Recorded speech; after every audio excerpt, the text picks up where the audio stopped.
Hello, Bachcho. Let's read the question. The question says, examine the ill effects of industrialization and urbanization on water resources. Question में हमसे पूछा जा रहा है हमें इंडस्ट्रियलाइजेशन ये और हमें अर्बनाइजेशन इन दोनों का वाटर रिसोर्सेज के ऊपर क्या बुरा प्रभाव पड़ता है उसके बारे में हमें बताना है. Let's read about the answer. Answer says, after the independence, India witnessed intensive industrialization and urbanization. देखिए इंडिपेंडेंस के बाद क्या हुआ 1947 में जब हमारा देश आज़ाद हुआ तो उसके बाद हमारे देश में इंडस्ट्रियलाइजेशन इंडस्ट्री को काफ़ी ज़्यादा बढ़ाया गया, अर्बनाइजेशन को काफ़ी बढ़ाया गया. इससे पहले हमारे पास इंडस्ट्री इतनी स्ट्रांग नहीं थी जब ब्रिटिशर्स का टाइम था और हमारे पास मैक्सिमम जो है वो रूरल एरिया था. सो आज़ादी के बाद यहाँ पे चेंजेस आए.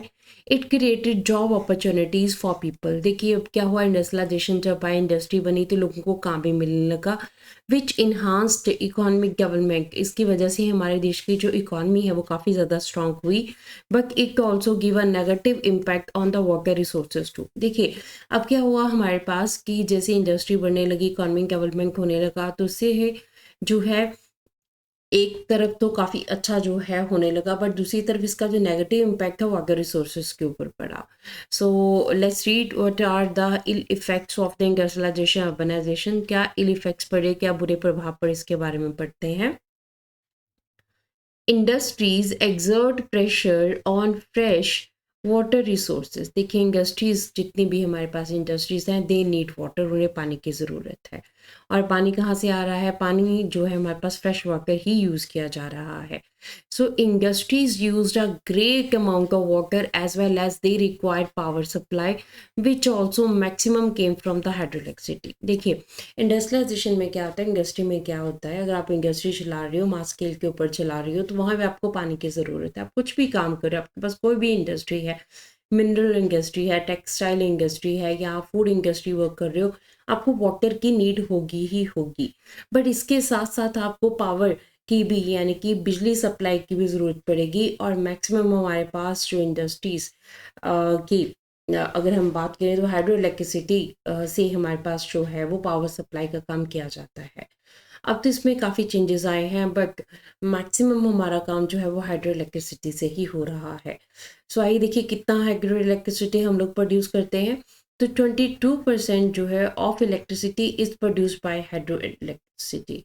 तो अगर हम देखें टोटल हमारे इंडिया में जितनी इलेक्ट्रिसिटी प्रोड्यूस होती है उसमें से 22% जो है वो हाइड्रो इलेक्ट्रिसिटी प्रोड्यूस होती है. मीन्स हमारे पास वाटर से प्रोड्यूस की जाती है.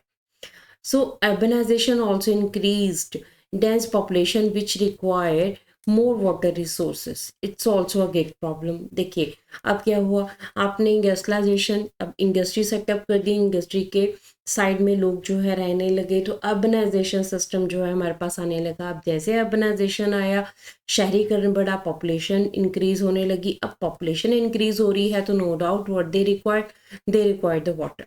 ठीक है, उनकी पानी की ज़रूरतें भी बढ़ेंगी. तो ये भी एक कहते हैं बहुत बड़ी प्रॉब्लम है, ये एक इल इफेक्ट है अर्बनाइजेशन का हमारे पास. Housing societies in cities have their own ground water. ठीक है, हाउसिंग सोसाइटीज़ की अगर हम बात करें जितने भी हमारे पास शहरों में कॉलोनीज़ हैं तो वो क्या है उनका अपना ग्राउंड वाटर पंपिंग डिवाइसेस उन्होंने लगाए हुए हैं to meet their water needs which exploited water resources. देखिए क्या है, हाउसिंग सोसाइटी जितनी भी हैं सिटीज़ में उनका अपना अपना ग्राउंड वाटर पंपिंग सिस्टम है जैसे वाटर जो है ग्राउंड वाटर को वो यूज़ करते हैं. अब देखिए अब अगर इस तरह से ग्राउंड वाटर जो है एक्सेसिव यूज़ होएगा तो वो क्या है वाटर की एक्सप्लॉइटेशन है.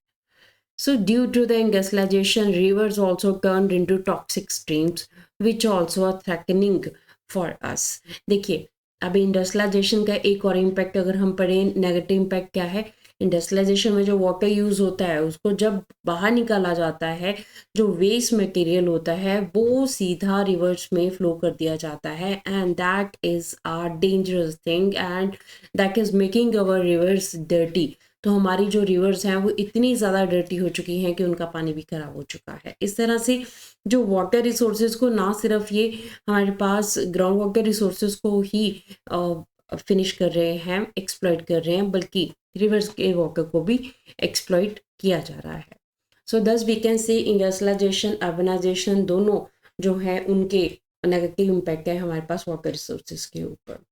So this is the answer of the question. Hope so you understood the question as well as the answer. Thank you.